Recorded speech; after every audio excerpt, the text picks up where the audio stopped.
11월 8일 말씀대로 365 312일째 날입니다. 오늘 읽을 말씀은 사도행전 14장부터 16장까지입니다.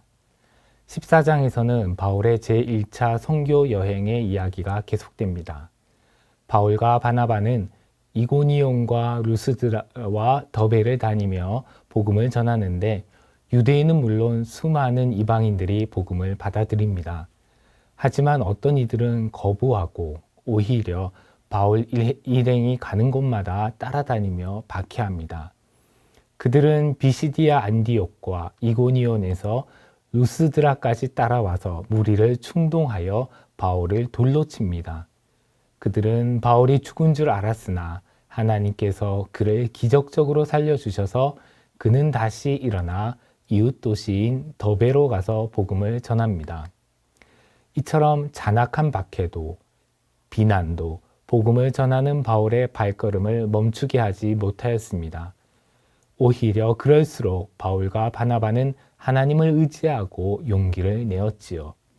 그래서 그들은 자신들이 전도했던 도시들로 다시 돌아가서 제자들에게 마음을 굳게 하여 이 믿음에 머물러 있으라고 격려하고 우리가 하나님의 나라에 들어가려면 많은 환난을 겪어야 할 것이라고 권면하였습니다.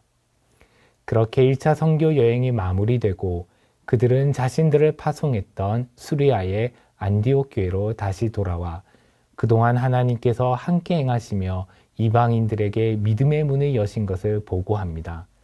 아마도 그들은 함께 기뻐하며 하나님을 찬양하지 않았을까요? 그런데 모두가 그런 것은 아니었습니다.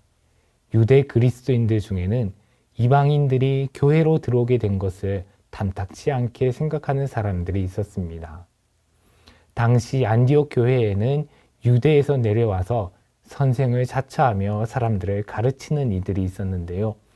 그들은 이방인들에게 너희가 모세의 율법대로 할례를 받지 않으면 구원을 얻지 못한다고 주장하였습니다.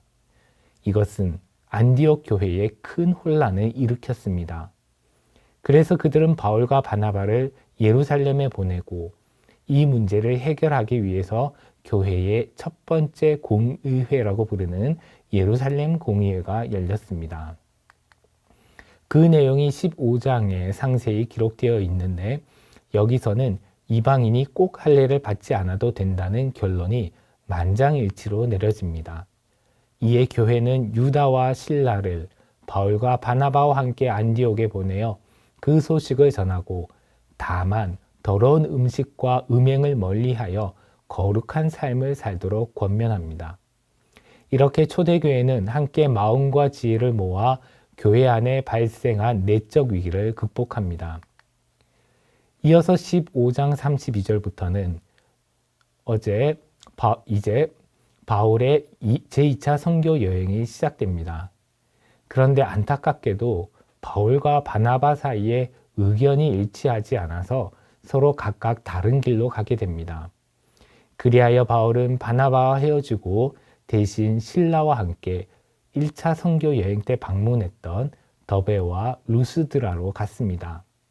그리고 그곳에서 디모데라는 젊은이를 만나게 되었는데 바울은 디모데의 어머니는 유대인이지만 아버지는 헬라인인 것을 알고 디모데에게 할례를 받게 합니다. 이것은 앞서 15장의 예루살렘 공의회에서 내려진 결정과 반대되는 것처럼 보일 수 있습니다.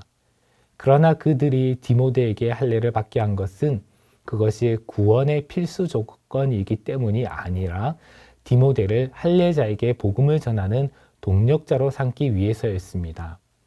디모데의 할례 여부가 복음을 전하는 데에 불필요한 걸림돌이 되지 않도록 사전에 조치를 취한 것이지요. 이처럼 복음을 전하는 데에는 담대함과 더불어 신중함도 필요합니다. 다음으로 루스드라를 떠난 바울 일행은 비두니아를 향해 가려고 하였지만 밤에 환상을 보고 자신들의 계획을 수정하여 마게도냐로 건너갑니다. 그래서 바울이 마게도냐의 첫 번째 도시인 빌립보에서 전도한 내용이 16장에 자세히 기록되어 있습니다. 바울과 실라는 빌립보에서 루디아와 경건한 여성들을 만나 복음을 전하고 회심자도 얻었지만 그러나 또한 귀신 들린 한 여종을 고쳐주었다가 억울하게 매를 맞고 감옥에 갇히기도 하였습니다. 하지만 그것이 오히려 전화위복이 되어 하나님께서 지진으로 옥문을 여시고 간수의 온 집안이 주 예수의 이름을 믿고 구원을 받는 계기가 되었습니다. 이를 통해 우리는 선교는 인간의 프로젝트가 아니라 성령님의 인도에 순종하는 것이며 그러할 때 하나님께서 친히 역사하시며 스스로 선교하신다는 사실을 알 수 있습니다.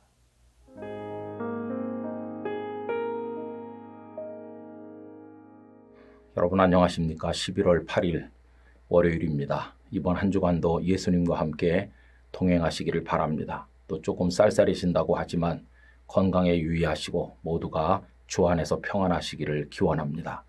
오늘 함께 읽으실 말씀은 사도행전 15장 11절이 되겠습니다. 그러나 우리는 그들이 우리와 동일하게 주 예수의 은혜로 구원받는 줄을 믿노라 하니라. 아멘. 안디옥 지역에까지 복음이 전해지면서 성도가 많아졌고 안디옥 교회가 형성되었습니다. 이 교회는 일부는 유대인이고 일부는 이방인들로 이루어진 교회였습니다. 그런데 나중에 큰 논쟁거리가 제기되었는데 유대인들이 예수님을 믿는 것이야 당연하지만 이방인들이 그렇게 해도 되는가 하는 문제와 결부되어서 이방인들이 예수님을 믿으려면 복음을 믿으려면 할례도 받아야 되고 율법도 지켜야 된다 하는 논쟁이 제기되었습니다. 여러분 이 문제로 교회가 시끄러워졌을 때 교회 지도자들은 예루살렘에 다 같이 모여서 이 문제를 두고 기도하면서 회의를 하게 되었는데 이것을 예루살렘 공회라고도 부르고 있습니다. 이때 이런 논쟁을 보여주는 말씀이 15장 1절이죠. 어떤 사람들이 유대로부터 내려와서 형제들을 가르치되 너희가 모세의 법대로 할례를 받지 아니하면 능히 구원을 받지 못하리라 하니. 여러분 이건 아주 심각한 거였습니다. 할례 그리고 율법 이런 거 하지 않으면 예수님을 믿어도 구원을 못 받는다고 하는 아주 심각한 문제가 등장한 것입니다. 여러분 이때 베드로의 가슴 속에는 이미 확신이 있었습니다. 하나님께서 일찍이 그를 고넬료라는 이방인 백부장, 로마 사람 백부장의 집에 보내시지 않았나요? 그건 다 하나님께서 이때를 위해서 베드로로 하여금 미리 경험하게 하신 것이었습니다. 고넬료의 집에 갔을 때 많은 사람들이 모여 있었고 베드로 사도께서 말씀을 전하고 예수님의 십자가 이야기를 할 때 성령님께서 그들에게 임하지 않았습니까? 그날 베드로는 확실하게 알았습니다. 복음이 유대인들만을 위한 것이 아니라 이방인들도 포함한다는 것을 알게 되었고 그 고넬료의 가족들이 할례를 받거나 율법을 행한 게 아님에도 불구하고 그들이 예수님의 말씀을 들을 때 성령이 임하심으로 성령께서는 아무 조건 없이 유대인이든 이방인이든 품어 안으신다는 사실을 그가 확실하게 깨닫게 되었습니다.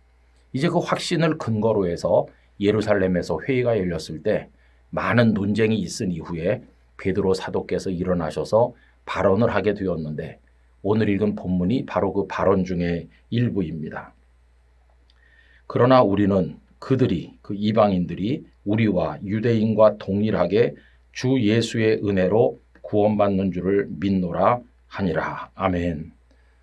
베드로는 당연히 유대인이죠. 그러나 그는 자신들이 예수님을 믿어서 구원을 받는 것은 유대인 출신이기 때문이 아니라는 것을 알았습니다. 그 사람이 유대인이든 이방인이든 상관없이 오직 예수님의 이름으로만 예수님의 은혜로만 구원받는다는 것을 그가 깊이 깨닫고 이 회의석상에서 확실하게 발언을 하게 된 것이었습니다. 여러분 주 예수님의 은혜로만 이것은 일찍이 마틴 루터를 비롯한 종교개혁자들이 오직 은총 그 솔라 스크립추라를 외치기 약 1500여 년 전에 예루살렘에서 선언된 오직 은총의 선언이었다고 말할 수가 있을 것입니다. 여러분 이렇게 예루살렘 회의를 통해서 오직 예수님의 은혜로 구원받는 원리가 다시 한번 확인되었고 그로 인해서 오늘 우리도 할례 받지 않고 율법을 지키는 사람 아니지만은 예수님 이름만으로 구원을 얻게 된 것입니다.